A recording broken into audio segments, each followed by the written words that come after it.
നമസ്കാരം, ഞാൻ ഡോക്ടർ ജാനകി, സമദ് ഹോസ്പിറ്റലിലെ ഗൈനക്കോളജിസ്റ്റാണ്. പ്രിമച്യൂർ ഒവേറിയൻ ഫെയിലിയറിനെ കുറിച്ചാണ് ഞാനിന്ന് സംസാരിക്കാൻ പോകുന്നത്. വളരെ കോമൺ ആയിട്ടുള്ള ഒരു കണ്ടീഷൻ അല്ല ഇത്. അതുകൊണ്ട് ഒരുപാട് പേര് കേട്ടിരിക്കാനുള്ള സാധ്യതയും കുറവാണ്. പൊതുവെ ഒരു സ്ത്രീക്ക് ആർത്തവ വിരാമം ഉണ്ടാകുന്നത് 45-55 വയസ്സിനിടയിലാണ്. ഇപ്പോൾ ഒരു പെൺകുട്ടി ജനിക്കുമ്പോൾ തന്നെ ആ കുട്ടിയുടെ രണ്ട് അണ്ഡാശയങ്ങളുണ്ട്, ലെഫ്റ്റിലും റൈറ്റിലും.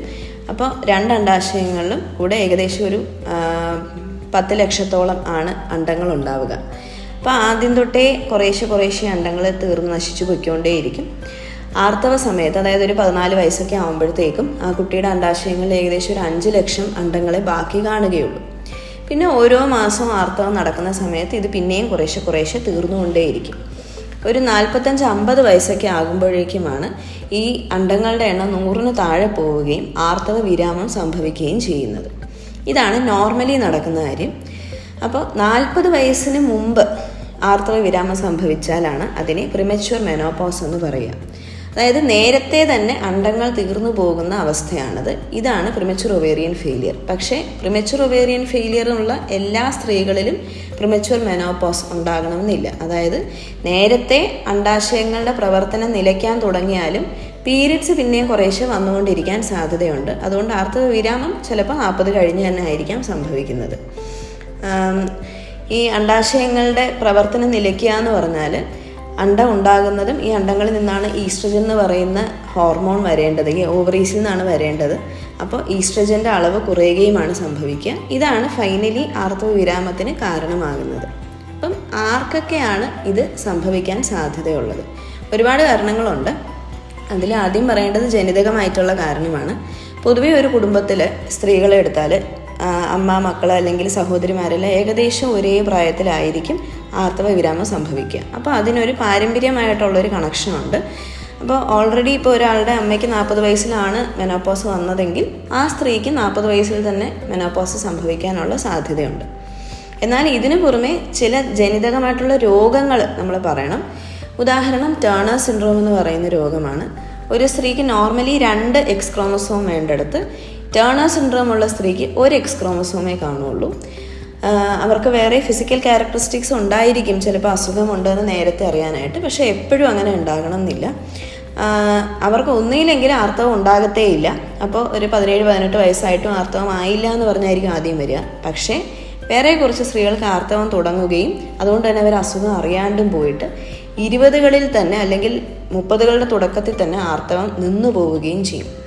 അവർക്ക് മറ്റ് അസുഖങ്ങളും ഉണ്ടായിരിക്കും ഇതിൻ്റെ കൂടെ തന്നെ. അപ്പോൾ ഇങ്ങനെയുള്ളവർ വന്ധ്യതയായിട്ടായിരിക്കും വരിക. അപ്പോഴായിരിക്കും നമ്മൾ ഈ അസുഖം കണ്ടുപിടിക്കുന്നത്.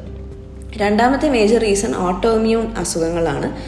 ഓട്ടോ ഇമ്മ്യൂൺ ഡിസീസസ് എന്ന് പറഞ്ഞാൽ നമ്മളുടെ ശരീരം തന്നെ നമ്മളുടെ കോശങ്ങൾക്കെതിരെ ആൻറ്റിബോഡി ഉണ്ടാക്കുന്ന അവസ്ഥയാണ്.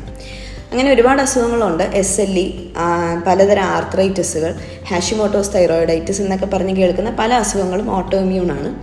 അപ്പോൾ ഈ അസുഖങ്ങളുടെ ഭാഗമായിട്ട് അണ്ഡാശയങ്ങൾക്കെതിരെയും അണ്ഡാശയത്തിലുള്ള സെൽസുകൾക്കെതിരെയും ഒക്കെ നമ്മളുടെ ബോഡി തന്നെ ആൻറ്റിബോഡി ഉണ്ടാക്കുകയും അതിനെയൊക്കെ നശിപ്പിച്ച് കളയുകയും ചെയ്യാം. അതുകൊണ്ട് അണ്ഡങ്ങൾ നേരത്തെ തീർന്നു പോവുകയും ഇതേപോലെ POF ഉണ്ടാവുകയും ചെയ്യാം. മൂന്നാമതെടുത്ത് പറയാനുള്ള ഇൻഫെക്ഷൻസ് ആണ്. അതായത് ട്യൂബർക്കുലോസിസ് പോലെയുള്ള ഇൻഫെക്ഷൻസിന്, അല്ലെങ്കിൽ കൊച്ചിലെ മംസ് വന്നിട്ടുണ്ടെന്നുണ്ടെങ്കിൽ മുണ്ടിനീരെന്ന് പറയും, ഇങ്ങനത്തെ അസുഖങ്ങൾക്കും ഓവറീസിനെ, അതായത് അണ്ഡാശയങ്ങളെ അഫക്റ്റ് ചെയ്യാനും അതിൻ്റെ പ്രവർത്തനം നേരത്തെ തന്നെ നിലയ്ക്കാനുള്ള കാരണമാകാനും പറ്റും. പിന്നെ ഉള്ളത് നേരത്തെ എന്തെങ്കിലും കാരണം കൊണ്ട് ഓവറിയിൽ സർജറി ചെയ്തിട്ടുള്ള സ്ത്രീകൾ. അത് ക്യാൻസർ ആകാം, ക്യാൻസർ അല്ലാണ്ട് വലിയ സിസ്റ്റുകൾ വന്നിട്ട് സർജറി ചെയ്തതാകാം. ഇപ്പോൾ ക്യാൻസർ അല്ല എങ്കിൽ കൂടി വലിയ സിസ്റ്റുകൾ റിമൂവ് ചെയ്ത് കഴിയുമ്പോൾ പിന്നെ ബാക്കി ഫങ്ഷൻ ചെയ്യുന്ന അണ്ഡാശയം കുറച്ചേ ബാക്കി കാണുള്ളൂ. അതുകൊണ്ട് തന്നെ നേരത്തെ അണ്ഡങ്ങൾ തീർന്നു പോകാം. അതല്ല, ക്യാൻസർ വന്നിട്ടുള്ള, ചെറുപ്പത്തിൽ തന്നെ ക്യാൻസറൊക്കെ വന്നിട്ടുള്ളവരാണെന്നുണ്ടെങ്കിൽ, അതിപ്പോൾ അണ്ഡാശയത്തിൽ ക്യാൻസർ വന്നതോ യൂട്രസിൽ ക്യാൻസർ വന്നതാണെങ്കിൽ സർജിക്കലി തന്നെ ഇതെല്ലാം റിമൂവ് ചെയ്യപ്പെടാം. അതല്ല, മറ്റ് ക്യാൻസറുകളാണെങ്കിൽ പോലും കീമോതെറാപ്പിയോ റേഡിയോതെറാപ്പിയോ ഒക്കെ എടുത്ത ഹിസ്റ്ററി കാണും അവർക്ക്. ഈ പറഞ്ഞ ചികിത്സാ വിധികൾ കാരണം തന്നെ അണ്ഡങ്ങൾ നശിച്ചു പോകാനും നേരത്തെ തന്നെ പീരിയഡ്സ് ഇവർക്ക് വരാനും സാധ്യതയുണ്ട്. അതുകൊണ്ട് ഇങ്ങനത്തെ ഹിസ്റ്ററി നിങ്ങൾക്കുണ്ടെന്നുണ്ടെങ്കിൽ അത് ഡോക്ടറിനോട് നേരത്തെ പറയേണ്ടതാണ്. പിന്നെ ഉള്ളൊരു റിസ്ക് ഫാക്ടർ സ്മോക്കിംഗ് ആണ്. അതായത് ആക്റ്റീവായാലും പാസീവായാലും. സ്വന്തമായി സ്മോക്ക് ചെയ്യുന്ന പുകവലിക്കുന്ന സ്ത്രീകളായാലും അതല്ല വീട്ടിൽ പുകവലിക്കുന്നവരുടെ കൂടെ നിന്ന് ആ പുക ശ്വസിക്കുന്ന സ്ത്രീകളാണെങ്കിൽ പോലും അവർക്കും ഈ പറഞ്ഞ പോലെ പ്രിമച്വർ ഒവേറിയൻ ഫെയിലിയർ സാധാരണ സ്ത്രീകളെ അപേക്ഷിച്ച് കൂടുതലായി കാണപ്പെടുന്നുണ്ട്. പിന്നെ ഇതിലൊന്നിലും പെടാതെ തന്നെ POF ആയിട്ട് വരുന്ന സ്ത്രീകളുണ്ട്. നേരത്തെ പീരീഡ് നിൽക്കുന്നതോ അല്ലെങ്കിൽ ചിലപ്പോൾ പീരീഡ് നിന്നില്ല, പക്ഷേ ക്രമം തെറ്റി വളരെ താമസിച്ച് പീരീഡ് വരുന്ന സ്ത്രീകളും ഒക്കെ വരാം. അവർ ഈ പറഞ്ഞ ഒരു രോഗത്തിനോ അല്ലെങ്കിൽ ഒരു റിസ്ക് ഫാക്ടറിനോ ഉള്ളിൽ പെടാതിരിക്കും, കാരണം അറിയാതിരിക്കും. അപ്പം അതിൻ്റെ ബാക്കി കാരണങ്ങൾ ഇപ്പോഴും ശാസ്ത്രത്തിന് അറിയാത്തത് കൊണ്ടായിരിക്കാം അത് അൺനോണിൻ്റെ അടിയിൽ വരും. അപ്പോൾ എന്തൊക്കെയാണ് ഈ പ്രിമച്വർ ഒവേറിയൻ ഫെയിലിയറിൻ്റെ ലക്ഷണങ്ങൾ? ഏറ്റവും കോമൺ ആയിട്ടുള്ള ലക്ഷണം വന്ധ്യത തന്നെയാണ്. വന്ധ്യതയായിട്ടായിരിക്കും പലപ്പോഴും പേഷ്യൻ്റ് വരിക നമുക്ക്. അല്ലാണ്ട് വരാവുന്നത് ഈസ്ട്രജൻ്റെ കുറവ് കൊണ്ടുള്ള രോഗലക്ഷണങ്ങളാണ്. അതായത് അണ്ഡാശയങ്ങളുടെ പ്രവർത്തനം നിലയ്ക്കുന്നല്ലോ, അപ്പോൾ ഈസ്ട്രജൻ എന്ന് പറയുന്ന ഹോർമോൺ വളരെയധികം കുറയുകയും അത് കാരണം കുറച്ച് ബുദ്ധിമുട്ടുകൾ പേഷ്യൻ്റ് ഉണ്ടാകും. അതിൽ കോമൺ ഓസ്റ്റിയോപൊറോസിസ് എന്ന് പറയും, അതായത് എല്ലിൻ്റെ തേയ്മാനം. പൊതുവെ 50 വയസ്സ് അല്ലെങ്കിൽ 60 വയസ്സിന് ശേഷമാണ് സ്ത്രീകൾക്ക് എല്ല് തേയ്മാനം സ്റ്റാർട്ട് ചെയ്യുന്നത്. അതിനുശേഷമാണ് ഒടിവുകളൊക്കെ ഉണ്ടാകാനുള്ള സാധ്യത കൂടുക. ഈ നേരത്തെ ആർത്തവം നിലച്ചു പോകുന്നവർക്ക് ഇത് നേരത്തെ തന്നെ റിസ്ക് സ്റ്റാർട്ട് ചെയ്യാം. പിന്നെ ആർത്തവ വിരാമത്തിൻ്റെ സിംറ്റംസ് ഉണ്ടാകും ചിലർക്ക്, അതായത് അസഹ്യമായ ചൂടുണ്ടാവുക, യോനിയിൽ ഡ്രൈനെസ് ഉണ്ടാവുക എന്നൊക്കെയുള്ള, അല്ലെങ്കിൽ വിഷാദം പോലത്തെ സിംറ്റംസ്, വിഷാദ രോഗം വരിക. ഇതൊക്കെ പൊതുവെ മെനോപോസിനടുത്ത് വരുന്നതാണ്, പക്ഷേ ഇതും നേരത്തെ തന്നെ വരാവുന്നതാണ്. പിന്നെ എടുത്തു പറയേണ്ട ഒരു റിസ്ക് ഹൃദ്രോഗത്തിനുള്ള റിസ്ക്കാണ്. പൊതുവേ ഈസ്ട്രജൻ എന്ന് പറയുന്ന ഹോർമോണാണ് സ്ത്രീകളെ ഹൃദ്രോഗത്തിൽ നിന്ന് കുറച്ചൊക്കെ പ്രൊട്ടക്റ്റ് ചെയ്യുന്നത്. അതുകൊണ്ടാണ് ആർത്തവ വിരാമം വരെ പുരുഷന്മാരെ അപേക്ഷിച്ച് സ്ത്രീകൾക്ക് ഹൃദ്രോഗം വരാനുള്ള റിസ്ക് കുറവാണ്. ആർത്തവ വിരാമത്തിന് ശേഷമാണ് ആ റിസ്ക് ഏകദേശം പുരുഷന്മാരോടൊപ്പം തന്നെ എത്തുന്നത്. അപ്പോൾ ഇത് നേരത്തെ ഇപ്പോൾ 30 വയസ്സിലെ പീരിയഡ്സ് നിന്ന് ഒവേറിയൻ ഫംഗ്ഷൻ നിന്ന് ഒരു സ്ത്രീയാണെങ്കിൽ അത് കഴിയുമ്പോൾ തൊട്ടേ അവർക്ക് ഹാർട്ട് അറ്റാക്കും അങ്ങനത്തെ അസുഖങ്ങളും വരാനുള്ള റിസ്ക്കും ഹൈ തന്നെയാണ്, പുരുഷന്മാരോടൊപ്പം തന്നെ ഉണ്ട്. അപ്പോൾ എങ്ങനെയാണിത് കണ്ടുപിടിക്കുന്നത്? ഒന്ന് അൾട്രാസൗണ്ട്, അതായത് സ്കാൻ ചെയ്യുമ്പോൾ തന്നെ നമുക്ക്, പ്രത്യേകിച്ചും വന്ധ്യതയായിട്ട് വരുന്ന സ്ത്രീകൾ നമുക്ക് സ്കാൻ ചെയ്യുമ്പോൾ അണ്ഡാശയത്തിൻ്റെ സൈസ്, അണ്ഡാശയത്തിലെ അണ്ടങ്ങളുടെ എണ്ണമൊക്കെ വെച്ച് നമുക്കൊരു ഐഡിയ കിട്ടുന്നതാണ്. അണ്ടങ്ങളുടെ എണ്ണം വളരെ കുറവ് അല്ലെങ്കിൽ അണ്ഡാശയത്തിൻ്റെ സൈസ് തന്നെ കുറവായിരിക്കും. പ്രത്യേകിച്ചും ഈ ടേണർ സിൻഡ്രോം പോലത്തെ ജനിതകമായിട്ടുള്ള അസുഖങ്ങളുള്ള സ്ത്രീയാണെന്നുണ്ടെങ്കിൽ അവരുടെ അണ്ഡാശയങ്ങൾ പലപ്പോഴും വളരെ ചെറുതായിരിക്കും, ചിലപ്പോൾ സ്കാനിൽ കാണാൻ പോലും പറ്റാൻ പാടായിരിക്കും. പിന്നെ ബ്ലഡ് ടെസ്റ്റുകളാണ്. ഫോളിക്കുലർ സ്റ്റിമുലേറ്റിംഗ് ഹോർമോൺ, അതായത് FSH എന്ന് പറയുന്ന ബ്ലഡ് ടെസ്റ്റ്, പിന്നെ ആൻറ്റി മുള്ളേറിയൻ ഹോർമോൺ, അതായത് AMH എന്ന് പറയുന്ന ബ്ലഡ് ടെസ്റ്റ്.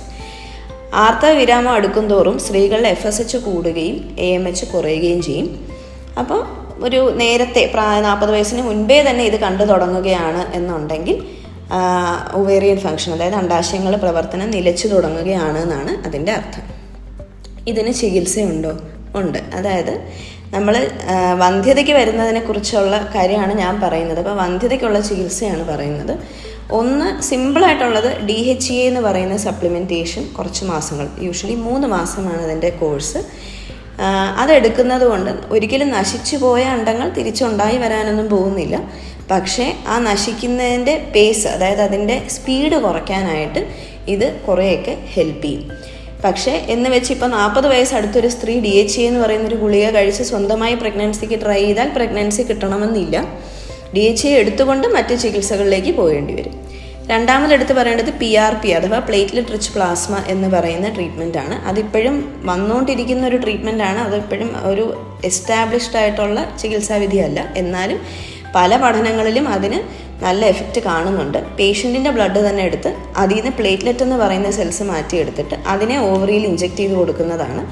ഇത് കുറച്ചൊക്കെ ഓവറിയെ ഉത്തേജിപ്പിക്കാൻ സഹായിക്കും എന്നുള്ളതാണ് പഠനങ്ങളിൽ കാണുന്നത്. അപ്പം എഗ്സിൻ്റെ എണ്ണം കുറയുന്നത് കുറച്ച് സ്ലോ ആകാനും സാധിക്കുന്നതായിരിക്കും. പിന്നെ എടുത്തു പറയാനുള്ള മെയിനായിട്ടുള്ള ചികിത്സ എന്ന് പറയുന്നത് IVF തന്നെയാണ്, അതായത് ടെസ്റ്റ് ട്യൂബ് ബേബി ചികിത്സയാണ്. AMH വളരെ കുറവുള്ള സ്ത്രീകളിൽ സമയമാണ് ഏറ്റവും കുറവുള്ളത്. അതായത് അവർക്ക് മറ്റ് ലഘുവായിട്ടുള്ള ചികിത്സാ വിധികളോ അല്ലെങ്കിൽ DHEA പോലെ മരുന്ന് മാത്രം എടുത്ത് കുറേ കാലം പ്രഗ്നൻസിക്ക് ട്രൈ ചെയ്യാനൊന്നുമുള്ള സമയമില്ല. കുറച്ച് നാൾ കഴിയുമ്പോൾ എന്തായാലും അണ്ടങ്ങൾ തീരാൻ തന്നെയാണ് പോകുന്നത്. അപ്പോൾ സമയം ഇല്ലാത്ത ഒരാൾക്ക് ഏറ്റവും ഇമ്പോർട്ടൻ്റ് ആയിട്ട് ചെയ്യേണ്ടത് IVF ആണ്. കാരണം ഏറ്റവും കൂടുതലും പ്രഗ്നൻസി റേറ്റ് കിട്ടുന്ന ചികിത്സ IVF ആണ്. അപ്പം പെട്ടെന്ന് പ്രഗ്നൻസി കിട്ടാൻ IVF ചെയ്ത് ആ അണ്ടാശയങ്ങളെ ഇഞ്ചെക്ഷൻസ് കൊടുത്ത് നമ്മൾ അണ്ടം വളർത്തിയെടുത്ത് ആ അണ്ടം എത്രയും പെട്ടെന്ന് കളക്ട് ചെയ്ത് ഭ്രൂണമാക്കി വെക്കുകയാണ് ചെയ്യേണ്ടത്. എന്നാൽ മാത്രമേ നമുക്ക് പെട്ടെന്ന് ഒരു പ്രഗ്നൻസിക്ക് എന്തെങ്കിലും ഒരു ഗ്യാരണ്ടി കൊടുക്കാൻ പറ്റുള്ളൂ. എന്നാൽ പോലും ചിലപ്പോൾ നമുക്ക് അണ്ടം കിട്ടാത്ത പേഷ്യൻസ് ഉണ്ട്. അതായത് IVF ചെയ്ത് അതിനുള്ള ഇഞ്ചെക്ഷൻസ് എടുത്താൽ പോലും അണ്ടം വളരാതിരിക്കുകയോ ആവശ്യത്തിന് അണ്ടങ്ങളും ഭ്രൂണങ്ങളും നമുക്ക് ലഭിക്കാതിരിക്കുകയോ അല്ലെങ്കിൽ ഗുണമേന്മയുള്ളത് ലഭിക്കാതിരിക്കുകയോ ചെയ്യാം. അങ്ങനത്തെ സ്ത്രീകളിൽ നമ്മൾ IVF ഓവം ഡോണറാണ് പറയേണ്ടത്. എന്താണ് IVF ഓവം ഡോണർ? അതായത് അണ്ടം പുറത്തു നിന്ന് എടുക്കുകയാണ്. അതായത് ചെറുപ്പക്കാരായ സ്ത്രീകളിൽ നിന്ന് 35 വയസ്സിന് താഴെയുള്ള സ്ത്രീകളിൽ നിന്ന് മറ്റ് അസുഖങ്ങളൊന്നുമില്ലാത്ത നോർമലായിട്ട് കുട്ടികളുള്ള സ്ത്രീകളിൽ നിന്നാണ് അണ്ടം ശേഖരിക്കുന്നത്. ഇത് വളരെ ലീഗലായിട്ട് നമ്മളുടെ ഇന്ത്യൻ ഗവൺമെൻറ്റിൻ്റെ അടിയിൽ ലോയിൻ്റെ അടിയിലുള്ള ട്രീറ്റ്മെൻറ്റാണ് ഈ പറയുന്നത്. അതനുസരിച്ച് നമ്മൾ ഓവൻ ഡോണേഴ്സിനെ സെലക്ട് ചെയ്ത് അവർക്ക് കുറച്ച് ടെസ്റ്റുകളൊക്കെ ചെയ്ത് അവർക്ക് വേറെ കുഴപ്പങ്ങളൊന്നും ഇല്ലയെന്ന് ഉറപ്പ് വരുത്തിയിട്ട് അവരുടെ എഗ്ഗ് കളക്ട് ചെയ്ത് ഹസ്ബൻഡിൻ്റെ, അതായത് പേഷ്യൻറ്റിൻ്റെ ഹസ്ബൻഡ് ബീജവുമായിട്ട് ചേർത്ത് ഭ്രൂണമാക്കിയിട്ട് പേഷ്യൻറ്റിൻ്റെ ഗർഭപാത്രത്തിലാണ്, അതായത് ഈ വന്ധ്യതയായി വന്ന സ്ത്രീയുടെ ഗർഭപാത്രത്തിൽ ഇട്ട് കൊടുക്കുന്നതാണ് ചെയ്യുന്നത്. അപ്പം ഇതും നമുക്ക് ചെയ്യേണ്ടി വരാം. പ്രത്യേകിച്ചും ഓൾറെഡി സ്വന്തമായി IVF ട്രൈ ചെയ്ത് ഫെയിൽ ചെയ്തവർക്ക് ഇത് ചെയ്യേണ്ടി വരാം. അതല്ല AMH ആദ്യമേ തന്നെ വളരെ ലോ ആണ്, FSH വളരെ ഹൈ ആണ്, അങ്ങനെയുള്ളവർക്ക് ഇത് ചെയ്യേണ്ടി വരാം. 40 വയസ്സ് അടുത്തു അങ്ങനെയാണെന്നുണ്ടെങ്കിൽ അണ്ടത്തിൻ്റെ ഗുണമേന്മയെയും അത് ബാധിക്കുന്നുള്ളത് കൊണ്ട് അങ്ങനെയുള്ളവർക്കും IVF ഡോണർ ചെയ്യേണ്ടി വരാം. പിന്നെ പ്രധാനമായ IVF ഡോണർ പറയേണ്ടി വരുന്നത് ജനിതക അസുഖങ്ങൾ കാരണം POF ഉള്ളവർക്കാണ്. അതായത് നേരത്തെ പറഞ്ഞ ടേണർ സിൻഡ്രോം പോലത്തെ അസുഖങ്ങളുള്ള സ്ത്രീകളിലും ഈ പറഞ്ഞതുപോലെ നമുക്ക് IVF എഗ് ഡോണർ തന്നെയാണ് ചെയ്യേണ്ടി വരുന്നത്. അപ്പോൾ പ്രിമച്വർ ഒവേറിയൻ ഫെയിലിയർ അല്ലെങ്കിൽ പ്രിമച്വർ മെനോപോസ് എന്നൊക്കെയുള്ള അസുഖങ്ങൾ എന്താണെന്ന് നിങ്ങൾക്ക് മനസ്സിലായെന്ന് വിശ്വസിക്കുന്നു.